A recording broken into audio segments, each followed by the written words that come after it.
마가복음 12장 41절로 44절의 말씀을 가지고 드리는 것이 남는 것입니다 라는 제목으로 이 시간 하나님의 말씀을 나누고자 합니다. 오늘 말씀을 질문으로 한번 시작해 보려고 하는데요. 만약에 오렌지가 10개가 있었습니다. 그런데 그 중에 3개를 제가 먹었습니다. 그러면 몇 개가 남았을까요? 예? 그렇죠. 대부분 사람들은 7개 남았다. 이게 일반적인 상식이고 또 그렇게 다들 생각하고 있습니다. 그런데 3개가 남았습니다. 왜 그랬을까요? 먹는 게 남는 것이기 때문이죠. 요즘 사람들이 잘 쓰는 말 중에 하나가 바로 먹는 게 남는다라는 말입니다. 사람들은 내가 먹은 것, 내가 가진 것만 내 것이라고 생각합니다. 그래서 움켜쥐려고 합니다. 그러나 하나님 나라의 계산법은 너무나도 다릅니다. 드리는 게 남는 것입니다. 즉 하나님 나라에서는 내가 얼마나 가졌느냐가 중요하지 않고 또 얼마를 남겼는가도 그렇게 중요하지 않습니다. 어찌 보면 얼마나 더 드렸느냐가 중요하다라는 것입니다.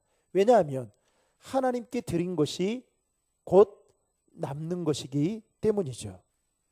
이런 계산법은 세상의 가치에 물들여져 있는 우리의 생각과 가치관을 완전히 바꿔놓습니다. 이런 계산법을 보여주는 부분이 바로 오늘 본문의 말씀입니다. 오늘 본문 41절 말씀에 보면 예수님께서 헌금함 맞은편에 앉으셨습니다. 그리고 앉아서 무리들이 헌금함에 돈 넣는 것을 보고 계셨습니다. 다분히 의도적이셨죠.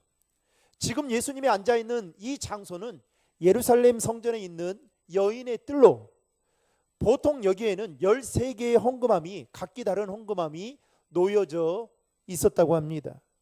예를 들면 성전의 유지를 위해 필요한 헌금함부터 시작해서 제사에 사용되는 이 제물을 사는 헌금함까지 다양한 헌금함이 거기에 놓여져 있었다고 합니다.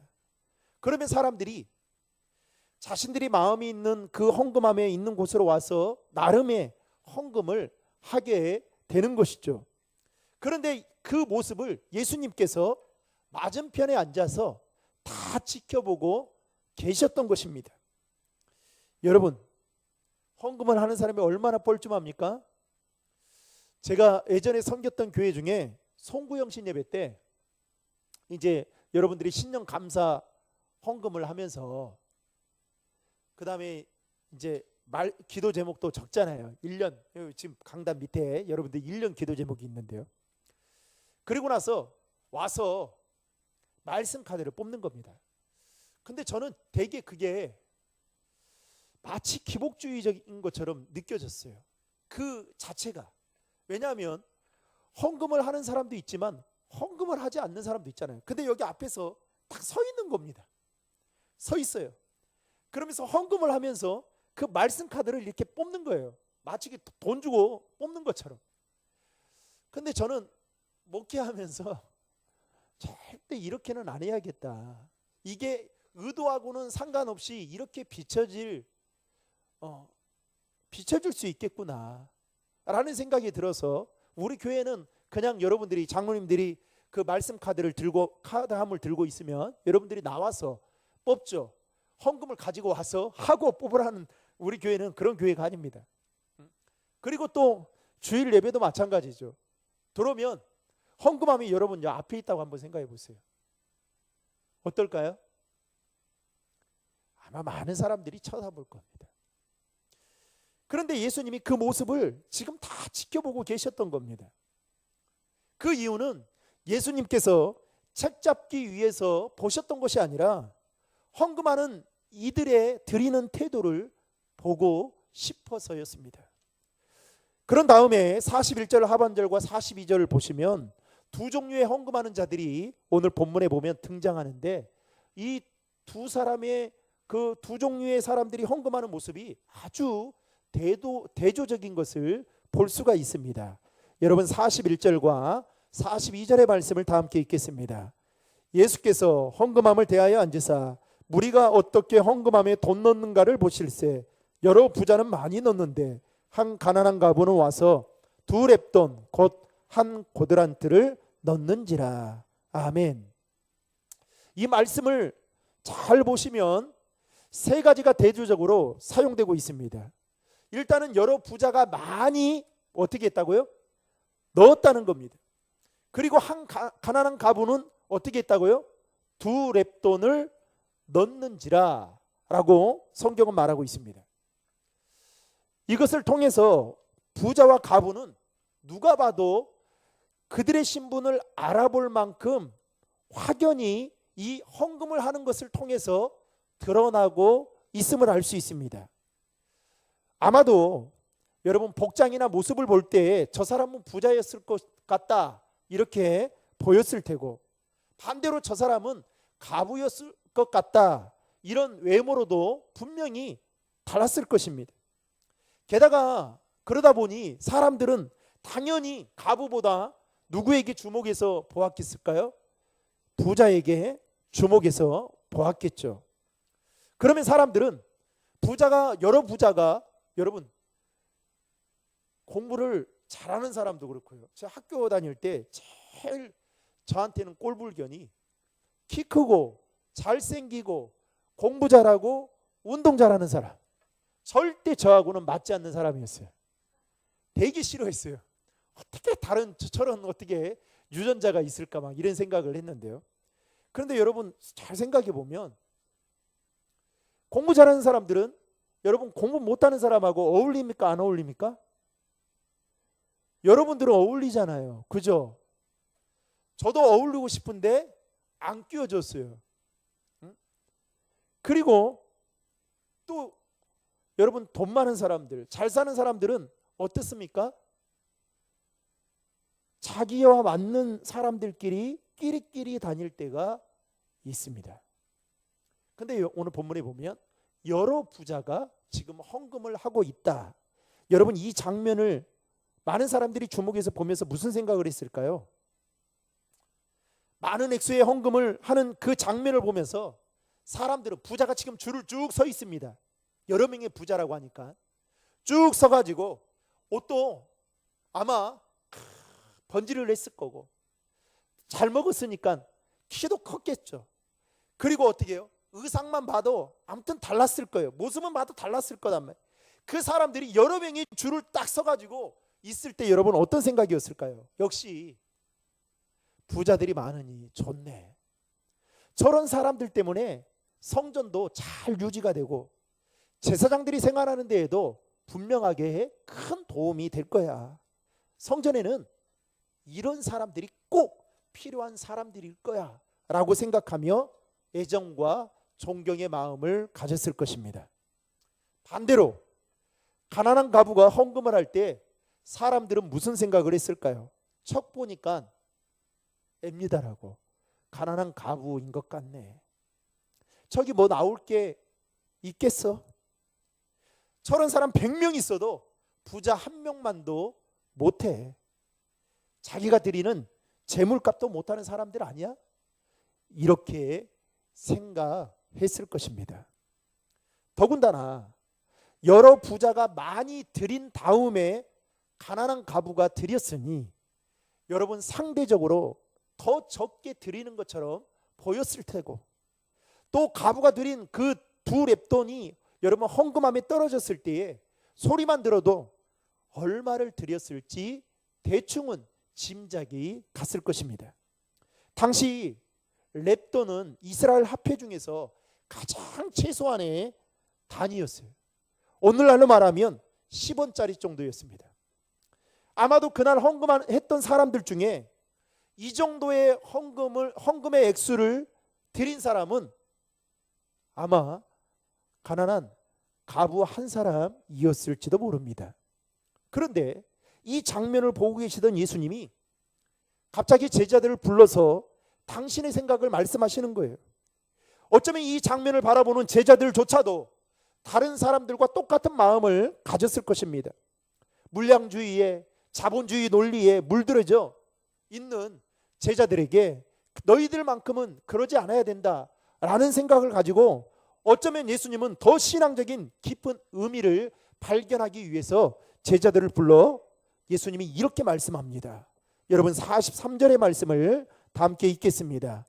예수께서 제자들을 불러다가 이르시되 내가 진실로 너희에게 이르노니 이 가난한 과부는 헌금함에 넣는 모든 사람보다 많이 넣었도다. 아멘. 여러분, 예수님이 제자들에게 하신 이 말씀에 제자들이 어떤 반응이었을까요? 할렐루야, 아멘. 이랬을까요? 아마도 어리둥절했을 것입니다. 왜냐하면 부자 한 사람의 헌금이 가난한 과부의 100명을 합한 것보다 더 많았을 텐데 지금 주님은 뭐라고 말씀하냐면 반대로 말씀하고 있는 겁니다.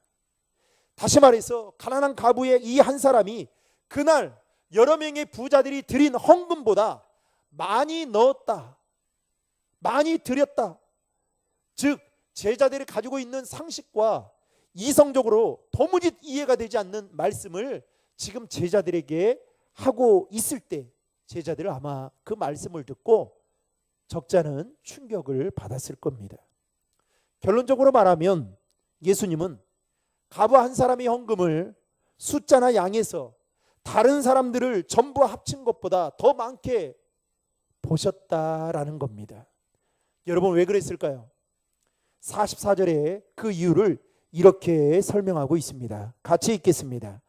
그들은 다 그 풍족한 중에서 넣었거니와 이 과부는 그 가난한 중에서 자기의 모든 소유 곧 생활비 전부를 넣었느니라 하시니라. 아멘. 과부를 제외한 나머지 사람들은 하나님께 드린 것도 많았지만 중요한 것은 나를 위해 남긴 것도 많았다라는 겁니다. 하나님께 드릴 만큼 드렸으니 이제 어떻게 해요? 나를 위해서 쓸 만큼 쓰자라는 생각을 그들은 가지고 있었던 겁니다. 게다가 그들은 가진 것이 많았기 때문에 많은 것 중에 일부를 드리는 것이 그렇게 어렵지 않았을 것입니다. 왜요? 많이 드리고도 많이 남았기 때문이죠. 예수님은 이것이 잘못되었다라고 지금 말씀하고 있는 것이 아닙니다.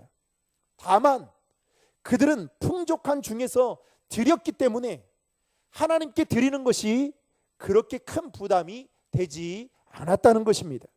다시 말하면 많이 드려도 많이 남기 때문에 하나님께 드리는 것이 별 문제가 없고 그다지 부담도 덜 되었다라는 것이죠. 그런데 과부는 달랐습니다. 없는 것 중에서 전부를 드렸습니다. 드리고 나니 자기를 위해 남긴 것이 하나도 없었습니다. 액수가 많은 것도 아닌데 드리고 나니 자기를 위해 남긴 것이 없었어요. 어쩌면 이 과부는 드리고 난 이 시간 후로부터 그녀는 며칠을 굶어야 될지도 모릅니다. 이 정도의 액수는 다른 사람들에게는 별 고민 없이 헌금할 수 있는 액수일는지는 모르겠지만 과부에게는 전혀 그렇지 않았다는 것입니다. 인간적으로 여러분 한번 생각해 보십시오.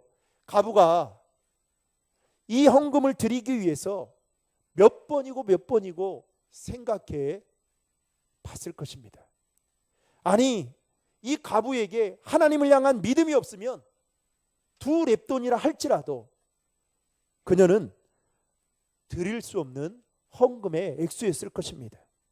또 이 헌금은 자신의 삶을 포기하지 않으면 드릴 수 없는 헌금이었습니다.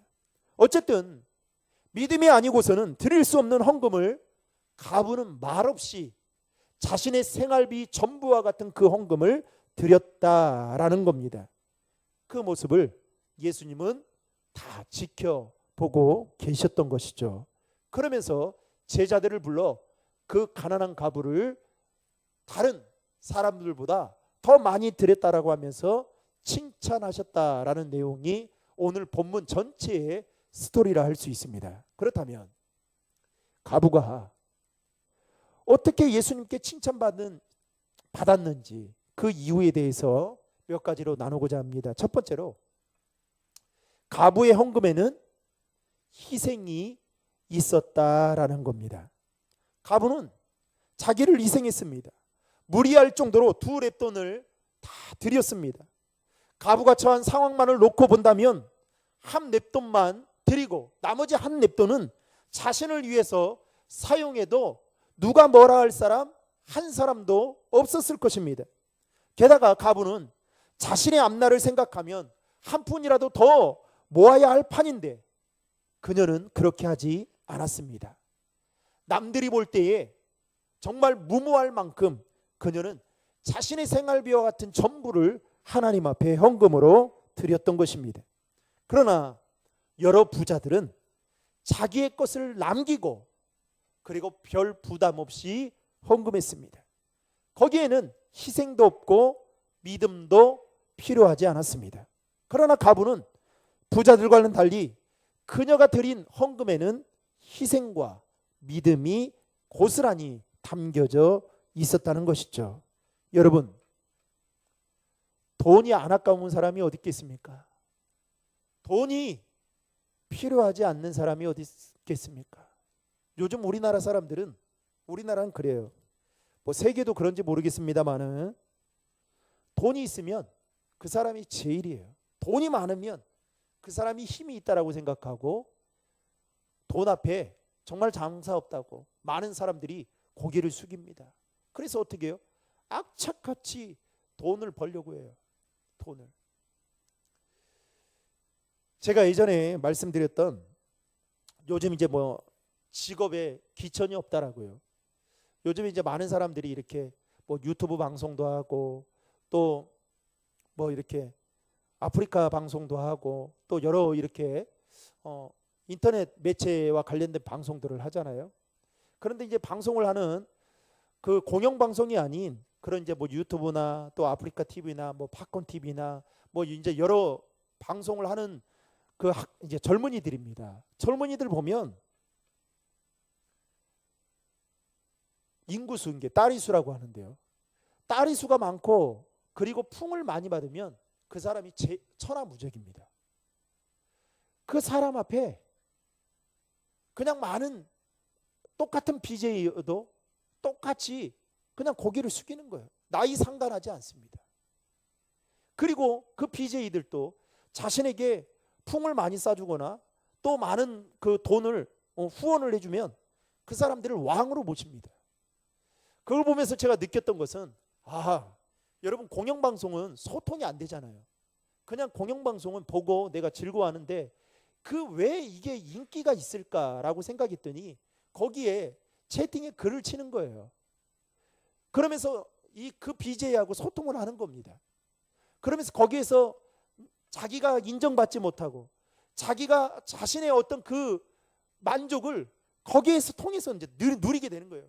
근데 거기에서 똑같은 한 가지 공통점은 뭐냐? 돈이면 돈.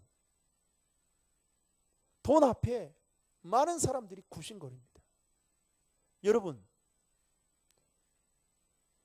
우리가 피땀 흘려 벌어들인 그 모든 소득에는 우리의 희생이 따릅니다. 그렇기 때문에 그것을 내가 고생해서 한 달 동안 고생해서 버는 것을 하나님 앞에 드린다?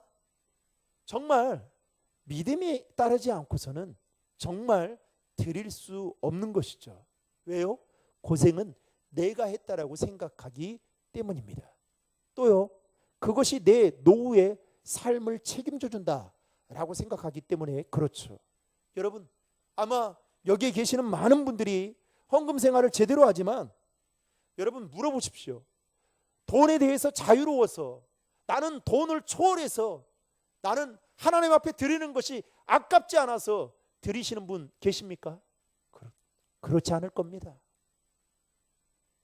그만큼 내가 드리게 되면 내 삶에 또 그만큼을 벌어들여야 되기 때문에 어떻게 해요? 여러 가지 인간적인 생각들이 들거든요. 희생이 또 필요하거든요. 직장에서 이 돈 받기 위해서 또 굽신거려야 되고 그러니까 어떻게 해요? 어떻게든 모아야겠다 생각을 하는 겁니다. 그런데 이 과부는 부자들과는 달리 희생과 믿음을 가지고 하나님 앞에 드렸을 때에 하나님이 그것을 보시고 감동받으셔서 칭찬하셨다라는 겁니다. 두 번째로 과부의 헌금에는 하나님을 향한 사랑의 고백이 담겨져 있었습니다. 여러분, 헌금은 단순히 돈이 있다고 할 수 있는 것이 아닙니다. 믿음이 있어야만 할 수 있는 겁니다. 대개 사람들은 요즘 현대인들 보십시오. 자신들이 좋아하는 것을 위해서는 몇십만 원이 들어도 결코 아깝지 않다라고 생각하고 씁니다. 그런데 문제는 하나님께 드리는 데 있어서는 그렇게 하지 못한다라는 것이죠. 저는 지금도 제 시중에 뭐 몇만 원이 있어도 이 분식점을 가잖아요. 분식점 가면 자꾸만 계산이 돼요. 그래서 라면도 종류가 많잖아요. 뭐 무슨 라면 뭐 치즈 라면 뭐 계란 무슨 많아요. 근데 일반 라면 시킵니다. 아까워서. 그런데 어느 날 제가 밥을 먹고 있는데 젊은 중딩 애들이 들어온 거예요. 이 앞에서 분식집에 중딩 애들이 들어오더니 갑자기 그냥 생각도 안 해요. 너 뭐 먹고 싶어? 두 명인데 세 개를 시키는 겁니다. 그래서 제가 이상하다. 왜 두 개를 시켜야지 왜 세 개를 시킬까? 봤더니 옳지 않았어요. 세 개를 시키는 겁니다. 그러면서 카드를 주는 거예요. 엄마 카드겠죠. 그러면서 제가 느낀 것은 이 아이들이 지혜로운 건가? 아니면 내가 너무 현실에 뒤떨어져서 지금 이렇게 살아가고 있는 건가? 라는 생각이 드는 거예요. 그러면서 별의별 생각을 그때 다 했는데요. 앞으로는 내가 좋아하는 것을 먹어야 될까? 아니면 10번 중에 한 번은 그렇게 먹고 9번은 이렇게 해야 되는 거, 이런 생각이 많이 들었는데요. 여러분, 오늘 많은 사람들이 정말 풍족함 속에 살아가잖아요. 정말 자신을 위해서 여러분 뭐 펜션 20만 원 30만 원짜리 되지 않습니까? 그건 엄두도 나지 않는 일이잖아요. 그런데 문제는 그렇게 사는 게 문제가 아닙니다. 신앙생활을 하고 있는 우리는 하나님께 우리의 사랑의 고백을 담아서 드려야 될 그 헌금에는 그런 마음이 있냐라는 겁니다. 또 헌금이라는 것은 그렇죠. 하나님이 어떤 분인지 아는 믿음이 있어야만 여러분 드릴 수 있는 겁니다. 오늘 본문에 나오는 과부는 자신의 생활비 전부와 같은 금액을 드릴 수 있었는데, 드릴 수 있었던 것은 단 믿음 때문이었습니다. 따라서 과부가 드린 이 헌금에는 하나님의 사랑의 표현과 함께 자신의 신앙 고백이 고스란히 담겨져 있었던 것입니다. 여러분, 연인 관계에 있는 두 사람이 만약에 서로 사랑한다고 전화상으로 날마다 고백합니다.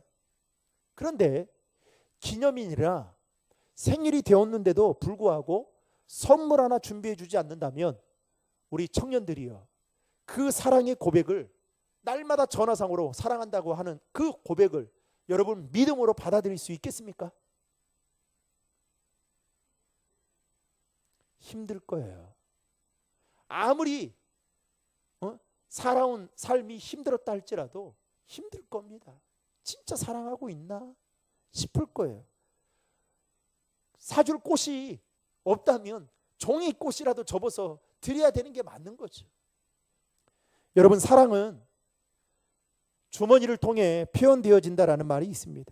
사랑하게 되면 여러분 자신의 모든 것을 막 다 퍼주고 싶은 마음이 있어요, 없어요?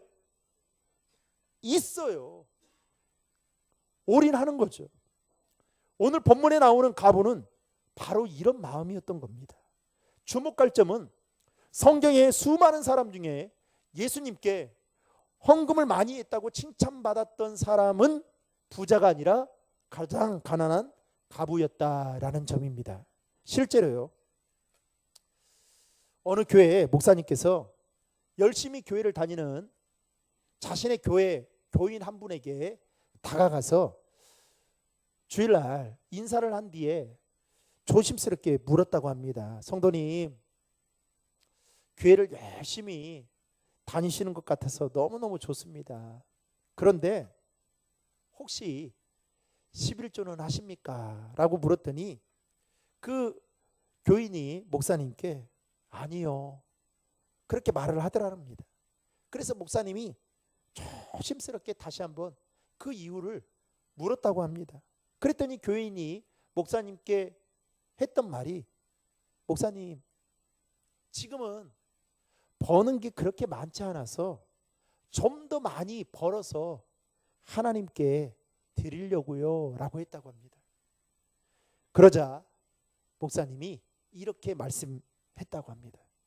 성도님, 지금 이렇게 적게 벌어도 드리지 못하는데 많이 벌면 드릴 수 있겠어요?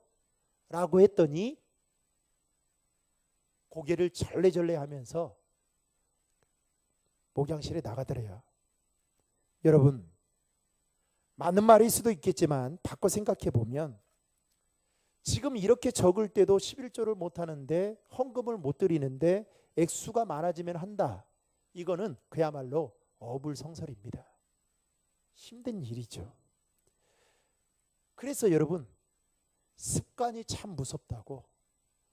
헌금도 여러분 믿음으로 드리는 이 습관이 되어 있지 않으면 대부분의 사람들은, 저는 저나 우리 장로님이나 권사님들 헌금을 하시는 분들은 제일 먼저 소득의 10분의 1을 생각을 하고 그렇게 시작을 할 겁니다. 그런데 그렇지 않은 사람들은 다 쓰고 한번 해보려고 하면 그때 있어요, 없어요? 없는 경우가 부지기수죠. 그리고 한 번 못 드리다 보면 두 번 못 드리게 되고, 두 번 못 드리다 보면 이제 이 헌금 설교가 자신에게 부담이 되는 거예요. 주일날 저 뒤에 헌금함이 있는데도 불구하고 부담스러운 마음을 가지고 오는 겁니다. 여러분, 헌금은 있는다고 하는 것이 아니라 마음으로, 믿음으로 할 수 있는 게 헌금인 것입니다. 그렇다면 오늘 말씀을 통해서 우리가 경계해야 될 것 세 가지를 말씀을 드리겠습니다. 첫 번째는 희생이 없는 주님의 사랑을 경계해야 됩니다.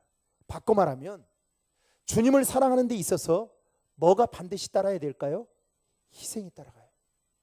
남녀 간에 사랑하는 데 있어서도 여러분 누군가가 희생이 따르잖아요. 뭔가를 사랑하는 데 있어서 저절로 되는 것은 없습니다. 하나님의 사랑도 마찬가지입니다. 가부가 그랬던 것처럼 자기를 희생하지 않고는 주님을 제대로 사랑할 수가 없는 것이죠. 오늘날 현대인들은 자기 희생 없이 사랑하려고 합니다. 자기 희생 없이 무언가를 이루려고 합니다. 신앙생활도 마찬가지예요. 희생 없이 은혜 받으려고 하고 희생 없이 응답 받으려고 합니다. 여러분, 희생이 없는 열매를 여러분 기대하십니까? 그거는 그냥 로또 맞는 것과 똑같은 거예요. 여러분, 자녀들 지금 있지만은 자녀들이 그냥 컸습니까? 아니에요. 저는 볼 때마다, 여러분 청년들을 볼 때마다 얼마나 부모님들이, 좀 죄송합니다, 부모님의 피를 그렇게 빨아먹고 이렇게 자랐을까? 여러분 피레미 알죠? 피레미, 논두렁에 가면 피레미 있거든요. 그만큼 부모님이 수고하고 헌신하고 먹고 싶은 거, 입고 싶은 거, 하고 싶은 거, 누리고 싶은 거 다 애껴가며, 그래서 여러분들이 지금 이와 같은 삶을 서울 땅에서 살고 있는 거 아니겠어요? 제가 어제 결혼식장을 가다가 영등포를 지났어요. 그랬더니 그 밥 먹을 때였는데요, 거기에 보니까 그 천주교에서 운영하는 급식소가 있더라고요. 아마 여러분 영등포 고가 올라가기 전에 보면 아실 겁니다. 그런데요, 거기에 보니까 이 차림새도 좋지 않고, 그리고 어제 얼마나 날씨가 추웠어요. 추웠잖아요. 그런데 그분들이 그 식사 한 끼를 드시려고 거기에 줄을 빽빽하게 서서 식사를 받아가지고, 그 식당도 아니에요. 그냥 그 길거리에 놓고 드시는 거예요. 그런데 우리 막내한테 이야기를 했습니다. 저 어르신들이 누구신지 아냐? 아빠는 저렇게 남들 앞에 부끄러움도 탈 거고 자존심도 있을 텐데, 저분들이 그 밥 한 끼 먹으려고 저 줄 서 있는 이 추운 날 엄동설 안에 그렇게 서 있는 걸 보면서 무슨 생각이 드냐? 더 열심히 살아야 되지 않겠냐? 하면서 그 막내한테 막 이렇게 제가 이야기를 막 했어요. 설교 아닌 설교를. 여러분, 희생 없이 신앙생활 되어지는 게 없습니다. 여러분, 믿음 성장도 여러분 희생이 따라요. 여러분, 기도 잘하시는 분들 있잖아요. 그냥 기도 잘하는지 아십니까? 아니에요. 그분들이 그 기도, 하나님과의 영적인 친밀함을 통해서 그 기도의 시간들을 수도 없이 가졌기 때문에 여러분, 그 기도가 사람들의 감동을 시킬 만한 그 성장하게 된 거예요. 여러분, 교회도 그냥 부흥됩니까? 여러분, 교회 예산이 세워진다고 나오는 겁니까? 죄송합니다만 다 성도들이 희생해서 되는 거단 말이에요. 누군가가 희생하기 때문에 그런 거예요. 근데 우리는 어떻게 해요? 십자가 없는 희생을 생각하고 살아가는 거예요. 하나님의 사랑을 받았음에도 불구하고 희생 없이 주님 앞에 나아가려고 하는 겁니다. 여러분, 우리가 주일 예배를 통해서 은혜를 받기 위해서 얼마나 많은 희생들이 따릅니까? 어떤 분은 밤새워 근무하고요, 또 단잠을 포기해야 되는 희생이 따릅니다. 또 장사하시는 분들에게는 손해를 감수해야 되는 그 희생이 따라요. 주일날 얼마나 장사하고 싶은 마음이 들겠어요. 학생들은 주일 예배를 드리기 위해서 공부해야 할 그 시간을 포기해야 하는 희생이 따릅니다. 영어 한 자라도 더 단어 외우고 싶은 마음이 있지 않겠어요? 예수님 역시도 마찬가지죠. 죄인인 우리들을 구원해 주시기 위해서 무모할 만한 희생, 즉 십자가에 달려 죽으셨습니다. 이렇게까지 하지 않으셔도 될 텐데 예수님이 그렇게 하셨던 이유는 바로 저와 여러분들을 너무나도 사랑하셨기 때문이었죠. 사랑하는 성도 여러분, 우리를 위해 희생하신 예수님을 저와 여러분이 진짜로 믿는다면 우리도 주님을 믿고 따르는 데 있어서 희생하지 않고 뭔가를 얻으려고 해서는 절대로 안 된다라는 거예요. 그래서 여러분, 교회 부흥도 마찬가지예요. 제가 다녀봤던 교회들마다 부흥했던 교회는 다 보이지 않는 곳에서 정말 희생에 피와 땀과 눈물을 흘린 여러분 믿음의 사람들이 있었기 때문에 부흥했던 거예요. 다 그렇습니다. 그러므로 우리 안에 희생 없이 주님을 사랑을 했던 마음이나 또는 내 몸을 사려가면서 신앙생활을 했던 그 마음, 게다가 주님이 가신 그 믿음의 길을 가는 데 있어서 쉽고 편안한 길로만 가려고 했던 그 마음들이 있었다면 그 마음들을 경계하고 내려놓을 수 있는 저와 여러분 되시기를 주님의 이름으로 축복합니다. 두 번째로, 교만한 생각을 경계해야 합니다. 오늘 본문에는 부자들의 교만이 나옵니다. 그들은 많이 가졌으나 많이 드릴 수 있다라는 생각을 했습니다. 또 많이 드렸으니까 예수님께서 우리의 모습을 보시고 엄청 좋아하실 것이다 라는 생각을 가졌을 것입니다. 반대로 가난한 자들에게도 교만이 있었던 거죠. 적게 가졌으니 적게 드릴 수밖에 없다라는 생각하는 것 역시 비굴한 교만이라 말할 수 있는 겁니다. 모습만 다를 뿐이지, 액수만 다를 뿐이지 그렇게 차이가 나지 않는 거죠. 따라서 우리 안에 이러한 교만한 마음과 생각들을 여러분 경계해야 하는 것이죠. 마지막 세 번째로, 물질주의를 경계해야 합니다. 오늘날 많은 사람들이 자본주의 논리에 빠져 숫자나 양에 아주 민감합니다.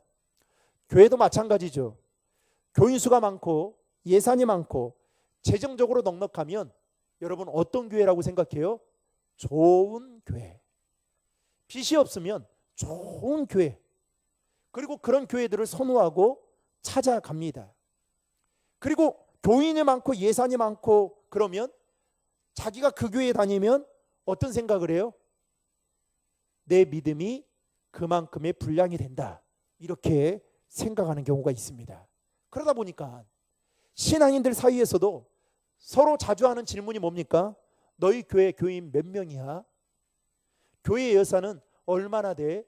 목회자들도 여기에 벗어나지를 못합니다. 왜 그럴까요?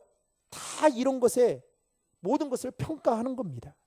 여러분, 이것은 세상의 원리이지 하나님 나라의 원리가 아니에요.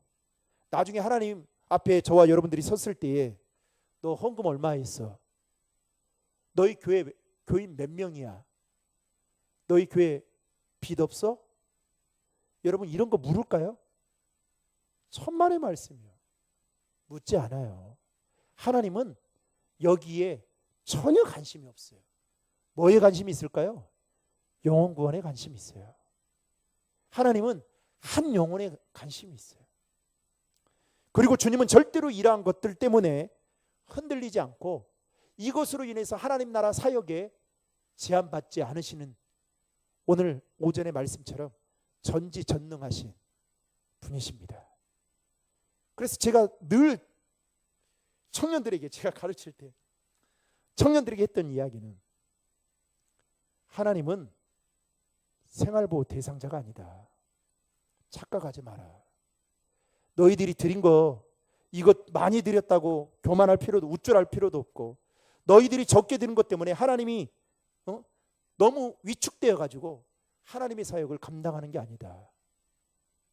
제가 늘 드리는 말씀입니다. 여러분, 하나님은 사람은 사람을 볼 때에 가진 것으로, 신분으로, 학벌로, 직업으로, 외모로 평가를 하지만 하나님은 절대로 그렇게 보지 않으십니다. 각 사람의 마음의 중심과 태도를 눈여겨 보십니다. 그래서 믿음은 태도라고 말할 수 있는 것입니다.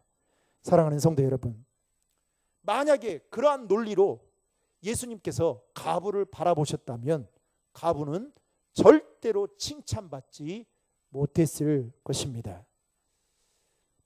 바라기는 저와 여러분 모두가 오늘은 제가 헌금에 대한 이야기지만 저는 반대로 말씀드리고 싶어요.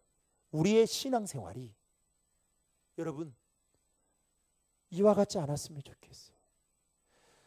가부와 같은 그 믿음을 가지고 정말 하나님 생활비와 같은 전부이지만 내가 가진 거 모두 드리면 정말 앞으로 어떻게 살아야 될지 막막하지만 나에게 영원한 생명을 주신 그 하나님이시기에 내 거 다 드려도 아깝지 않습니다 라는 그 믿음을 가지고 주님 앞에 나아감을 통해서 저와 여러분이 주님 앞에 서게 되는 그날 잘했다, 수고 많았다 그렇게 칭찬받고 인정받는 믿음의 사람들 되시기를 주님의 이름으로 축원합니다.